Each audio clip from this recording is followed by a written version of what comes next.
Alex and welcome back to another video. Today I am bringing you some Duologies recommendations.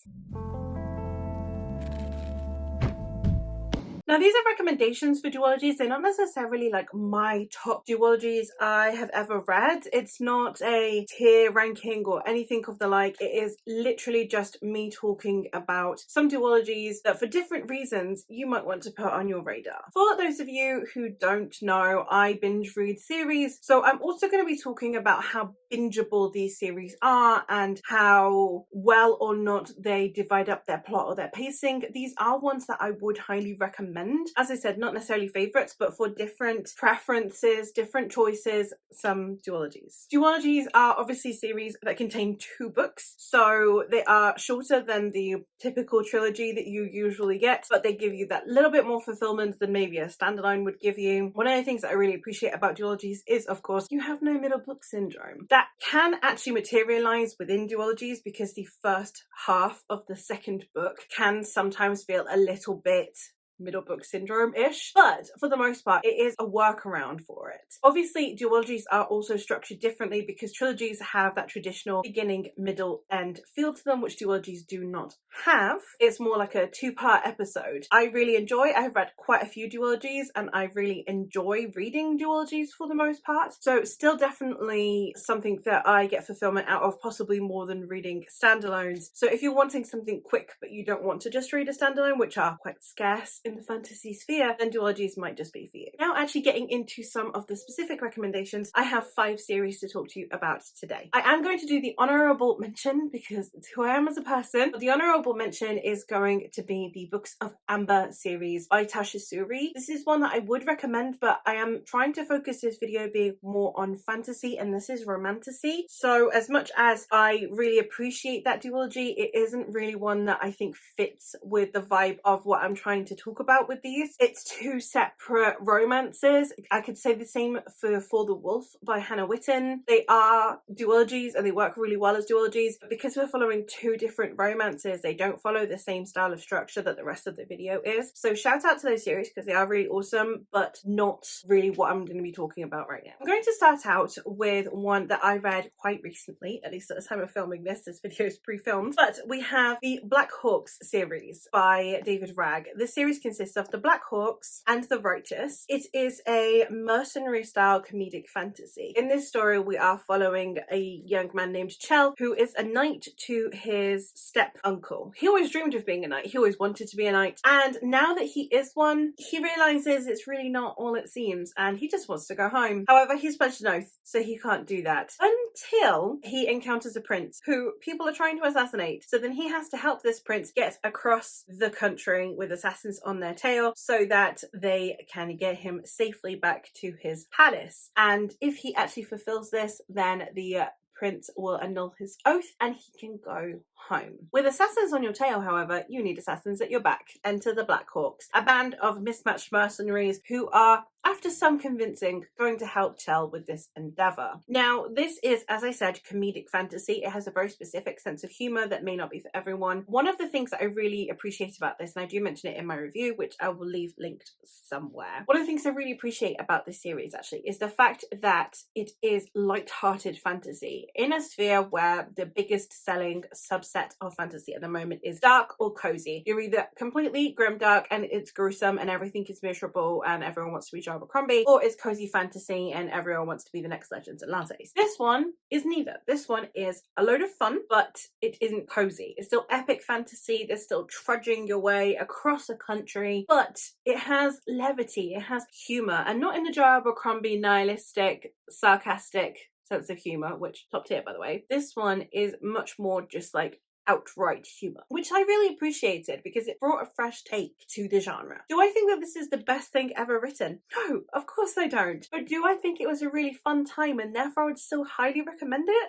Heck yeah! So as much as it's maybe not going to be my highest ranked one on this list, it's definitely the most entertaining one on this list. It's the one that I definitely would revert to for fun. I would recommend, if you are a little bit done with all of the dark and the nihilism, having a break and having some Black Hawks. Moving into the sci-fi sphere, my actual favourite sci-fi duology out there at the moment is the Texiclan duology by Arkady Martin. This is a duology that consists of a memory called Empire and a desolation called Peace. In this duology, we are following Mahit, who is an ambassador. She has just gained the position following the death of her predecessor. She is from one of the few remaining outposts that have not been colonized by this large empire, and she is the ambassador for her people with this empire to negotiate continued peace between her small planet and the empire itself. Once there, she actually discovers that it is possible that her predecessor was assassinated. Ensues a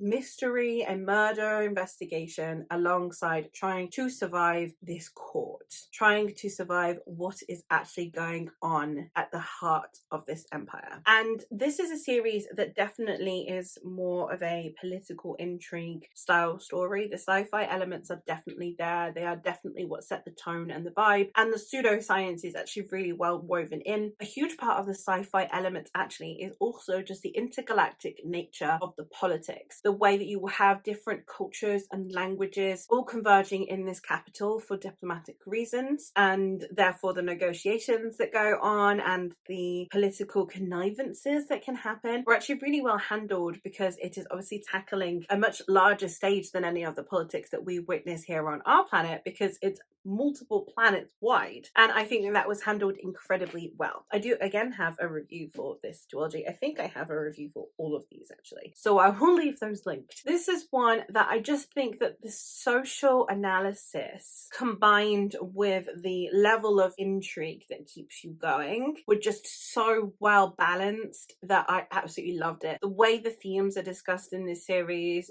down to tiny minute details of posture or hand gestures, or the way that someone might shift their weight, the level of confidence that someone will try and display when talking within this political sphere, was all analysed in such an intricate way that I really loved. On top of the fact that we have this really compelling and interesting mystery going on where we're trying to discover what happened to the predecessor, because we don't want that to happen to our protagonist. We do not want our protagonist to be assassinated. So we hope that she finds out what happened in case it's a risk to her. And also, why would her predecessor get assassinated, and what does that mean in a political sense, the fact that it was covered up and it was only through her own investigations that she is discovering this. So I just think that it was handled in a really, really well rounded way, where you have all of these themes and this cultural world building, while at the same time you have intriguing plot to keep you engaged. The sequel actually does move past all of that. This is more like, it could be read as a standalone in the sense of its conclusion to the actual mystery plot, and this is just continuing threads from the characters and also the politics. And we also have discussions about first encounters and discovering other alien races, the importance of communication when it comes to also de-escalating situations, especially on such a large scale as a galactic sphere. And I think that that was also tackled incredibly in the sequel. So as a whole, the duology just works so well, and I really loved following these characters, and I think that it ended in a really good way, but at the same time it's kind of sad to see them go, because I grown quite attached to them despite the short nature of the series. The next one I'm going to chat to you guys about is the Dreamblood duology by N.K. Jemisin. The series consists of The Killing Moon and The Shadowed Sun. This series is a epic fantasy that deals with dream magic. In this world, in this city, I must say, in the city of Gujarat, I don't know how I'm pronouncing that, I don't know if I'm doing that correctly, but in this city we have the people that are known as the Gatherers, and they basically, when you pass away, they gather your dreams through this dream magic and they harvest it, and it can be used as a punishment. You could have your dreams removed and therefore you are essentially executed. It can be used medicinally as a reprieve. Someone who is suffering and is in pain can be sent along to the dream world so that they need suffer no longer. And it can also be used politically, it can be used socially. We are following someone who is a gatherer who has discovered that there are people who are being sent, instead of to the dream sphere, they are being sent to the nightmare world, which means that they are going to be left in eternal anguish. And he is trying to investigate who would do such an atrocity. It is the biggest crime that you could possibly commit in this world, is to send someone to the nightmare realm, and the punishment harsh. So I really loved the way that this dealt with like the magic being hugely at the forefront, but I also really appreciated the political discussions that come with this, as it is almost like a form of euthanasia and also a form of using it as almost like the death sentence. It had discussions around human impact on death. So it discussed, again, things like euthanasia and the morality and or amorality that could come with that, and also the death sentence and whether or not there are people who deserve to be executed, etc. And all of it being through this humane guise. Normally, a lot of the time, one of the things that people have issue with execution in historical senses is more the gruesome nature of the demise. At the end of the day, if someone is being decapitated, you know, if you look at it in the sense of some of the botched executions in history where someone was not executed cleanly, or, you know, hanging or anything that could potentially go wrong, things like euthanasia and or lethal injection, it's got that humane aspect to death, and therefore this is detailing it in the sense of drawing parallels between euthanasia and the death sentence, but then also between the humane nature of voluntary human execution and peaceful execution. So it takes away the gruesome nature of execution from morality in the sense of violence, and more towards the actual discussions around being able to make those choices and decisions in a political and social sphere. And I really, really appreciated that. And I did not expect going into this book for that to be the primary center of discussion, but I think it was handled really, really well. So for the most part, if you are a Jamison fan and you've not read these yet, I would highly recommend. They're incredibly well written. They're really political, which again, I was not necessarily expecting, but they are very slow moving. So do bear that in mind. I think if you are kind of new to the genre, you're new to fantasy, I would recommend maybe leaving these until you're a bit more used to not knowing anything. The thing with Jamison is she will never hold your hand. So if you have no clue what's going on, that's entirely deliberate. And if you figure something out, then well done you, is kind of the vibe for her books for a lot of it. So I would highly recommend checking them out. But one, please check content warnings, and two, do also maybe see if this is your kind of vibe yet. Next up, I'm going to be talking about a classic duology, which, you know, you gotta get the classics in there somewhere. And this one I'm going to be talking about is the Parable or Earthseed series by Octavia E. Butler. This series consists of Parable of the Sower and Parable of the Talents. In this series, we're following Lauren Olamina, who is born into a world that is on the brink of dystopia. And therefore, when eventually chaos erupts and society falls, she is one of the people who actually has the ability to feel other people's pain. Therefore, in this world that is riddled with chaos and therefore lots of pain, it is how she learns to overcome and create an empathy with people during this time of suffering. We are also following her as she jots down her diary, the entirety of her life and everything that she is perceiving, her philosophies that she is learning through understanding other people's pains. She eventually titles these books that she is writing the Book of Earthseed, and through it she believes that she can unify humanity once more. This is a series that very much discusses the divisive politics and the divisive nature of humans, and how we oftentimes will be unwilling to set aside our beliefs even if it is at the suffering of others. And the themes and social discussions that are incorporated into Butler's works are always something that I absolutely love reading, but in this one it was so prevalent and so well discussed. This is probably her most lauded series, and I can definitely see why. I personally have had an equally good experience with everything I have read by this author, but if you are going to talk about a series that really does capture the essence of dystopia from a completely different angle, and with so much more discussions around how humans interact with each other in times of chaos and stress and under difficult circumstances, circumstances, both the good and the bad, then this is definitely a series I would recommend. It's not the easiest one to read, and it does have this level of sci-fi to it, but also fantasy to it that is a little bit more convoluted to understand. We do evolve past that in this second book, in which we are actually following not only Lauren but her daughter, who is estranged from her mother, and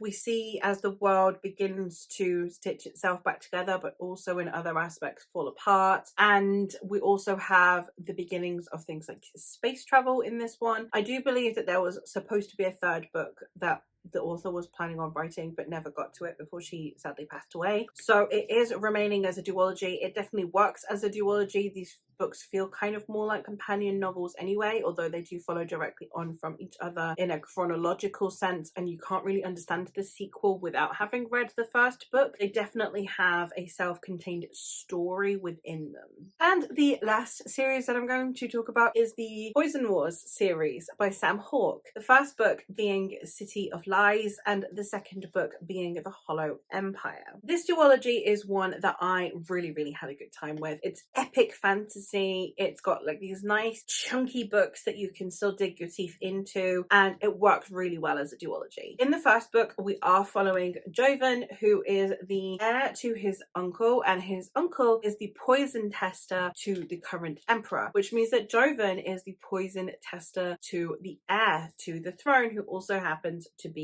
his best friend. And we are following it from Jovan's perspective as they end up being thrust into a position substantially earlier than they thought they would for some suspicious circumstances, and ensues an investigation into how and why people are trying to poison the royals. And we're also following it from the perspective of Jovan's sister, Kalina. Kalina had once been intended to be her uncle's heir. However, her sickly disposition meant that she definitely could not be a poison tester. So instead, she is someone who, because she is generally deemed as weak and not really well regarded, is actually a very good spy because she is oftentimes overlooked. I really think that the discussions in this one around how people will overlook and feel differently and disregard people with any kind of chronic illnesses and or disabilities, I think was discussed really well in here. The politics were also really interesting because we have a very interesting society. Also, it's the kind of situation where you know that someone who is relatively powerful is the mastermind behind things, and therefore when you are looking into it, you have to be careful not to cause too much political strife, while at the same time obviously needing to very thoroughly investigate who and why people would be trying to harm the emperor, or the chancellor, I think he actually is called. And I just think that overall this series is one that is really overlooked. It has a lot of intense and darker themes discussed that we would expect from epic fantasy, all while having a tone of levity. We do also have a siege narrative happening in this series, which I think was handled really well. Things around things like disease and famine that come with being besieged. We also, more importantly in the sequel, have reconstruction. We have building your city back up after everything has gone to shit. And I just think that we don't get that enough. We normally get this big cataclysmic battle at the end of a series and, you know, everything's going to turn out okay, but you don't really know how people are going to survive without their homes that have been destroyed or being displaced because they've had to flee onslaught. This one has reconstruction. It has building back up peace treaties, building back up the political standing of people, building back up commerce and obviously infrastructure and the lives of the people around them and the difficulties that come with that, which I just think were handled really well. So for the most part, it's definitely a series that I find is really underhyped and that more people should be checking out, in my opinion. It's only 2 books long. You can't go wrong with it, and I had a really fun time reading them. But there you have it. There are 5 duologies that I would highly recommend you check out, and let me know what are some of your favorite duologies, or which are just ones that really changed your perception of how duologies work in terms of the narrative structure if you're normally a trilogies or longer series reader. And that is all from me for today, so thank you ever so much for watching, and I'll hopefully catch you in another one soon. Bye!